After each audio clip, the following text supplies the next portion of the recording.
तो आप सभी का हमारे इस चैनल में। आज के इस वीडियो में हम सभी लोग टीजीटी चित्रकला की तैयारी के लिए महत्वपूर्ण बिंदुओं का अध्ययन करेंगे।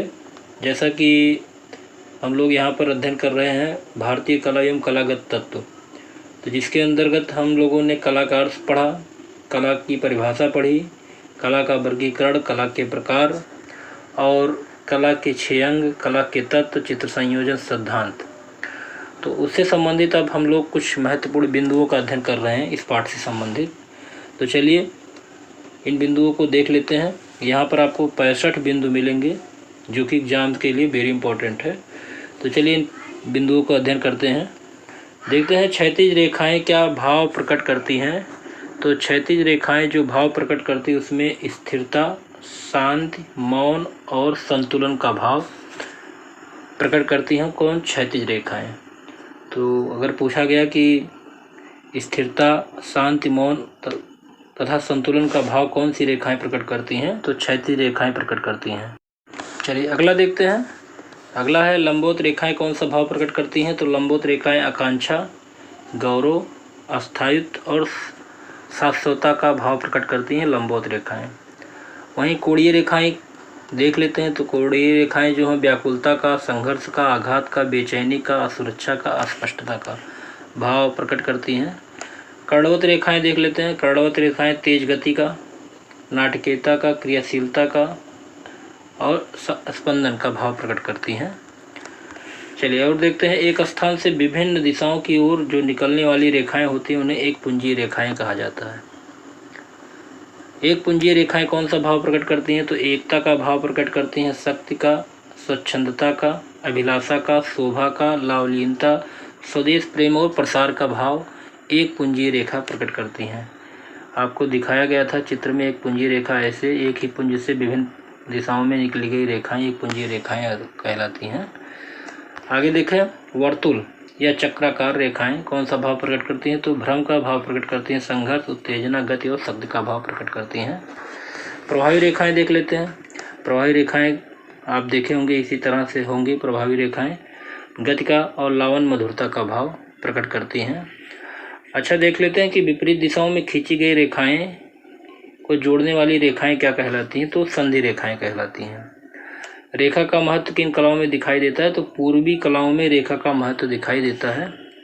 और यंत्रों द्वारा खींची गई रेखाएं कैसी होती हैं। कठोर रेखा होती है। यंत्रों द्वारा खींची गई कठोर रेखा होती है। अगला देखते हैं। एक ही माप की दो रेखाओं में से यदि एक बाहर की ओर कोण बनाए और एक अंदर की ओर कोण बनाए तो कौन सी रेखा लंबी प्रतीत होती है। तो बाहर की ओर बनाई गई कोण वाली रेखा क्या होगी, लंबी प्रतीत होगी। ठीक। चलिए अगला देखते हैं।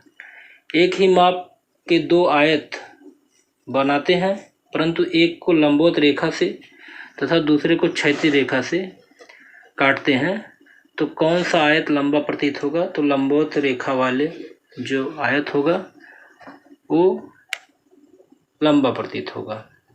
आगे देख लेते हैं। वह स्थान जिसका निश्चित आकार व वर्ण होता है क्या कहते हैं, उसको रूप कहा जाता है।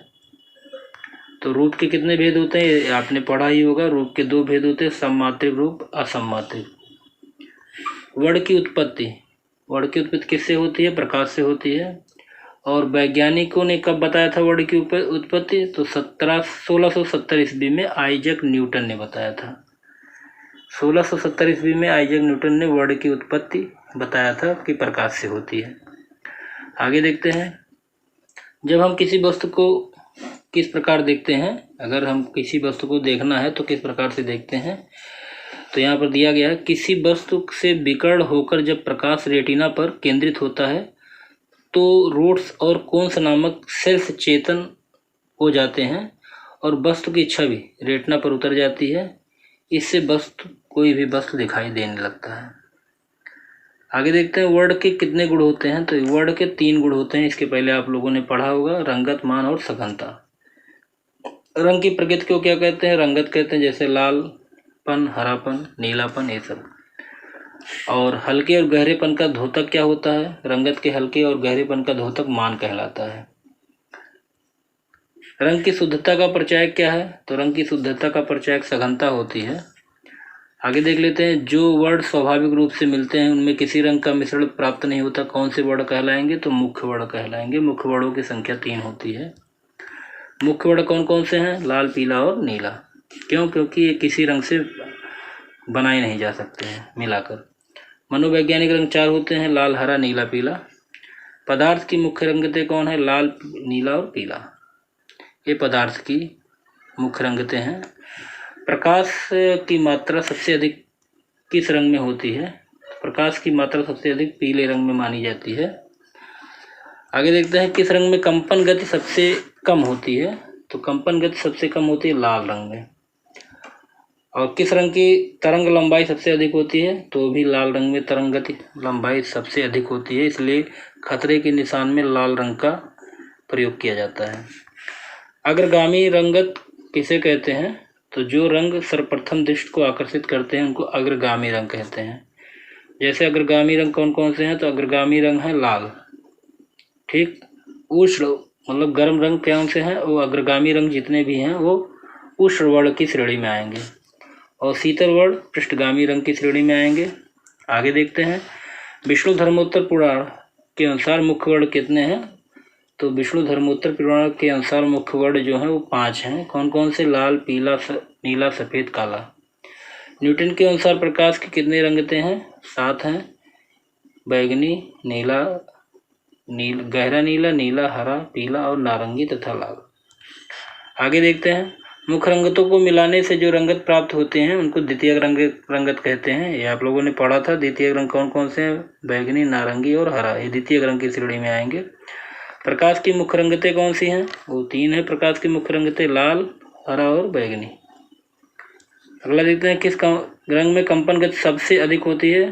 तो कंपन गति सबसे अधिक किस में होती है? बैगनी रंग में होती है। अगला देख लेते हैं, किस रंग की तरंग लंबाई सबसे कम होती है? तो बैगनी रंग की तरंग लंबाई सबसे कम होती है, और तरंग लंबाई सबसे अधिक किस में होती है? लाल में। आगे देखते हैं, लाल तथा बैगनी रंग के आगे कौन सी किरणें प्राप्त होती हैं? तो लाल से आगे इंफ्रारेड तथा बैगनी के आगे अल्ट्रा वायलेट रेज, जिसे मानव के नेत्र नहीं देख पाते। आप जानते होंगे कि दो द्वितीयक रंगों को मिलाने से जो रंग बनता है उसको तृतीयक रंगत कहते हैं। तृतीयक रंगों में कौन से? रसेट आता है, ऑलिव आता है, सिर्टन आता है। यहाँ बताया भी गया है कि रसेट कैसे बनता है, ऑलिव कैसे बनता है और सिर्टन कैसे बनता है। वर्ण चक्रों के आधार पर एक ही परिवार के रंगों का नियोजन क्या कहलाता है? समीपवर्ती वर्ण। समीपवर्ती वर्ण कौन कौन से हैं? जैसे पीला, पीला में नारंगी है तो सभी में पीला की उपस्थिति है तो समीपवर्ती वर्ण कहलाएंगे।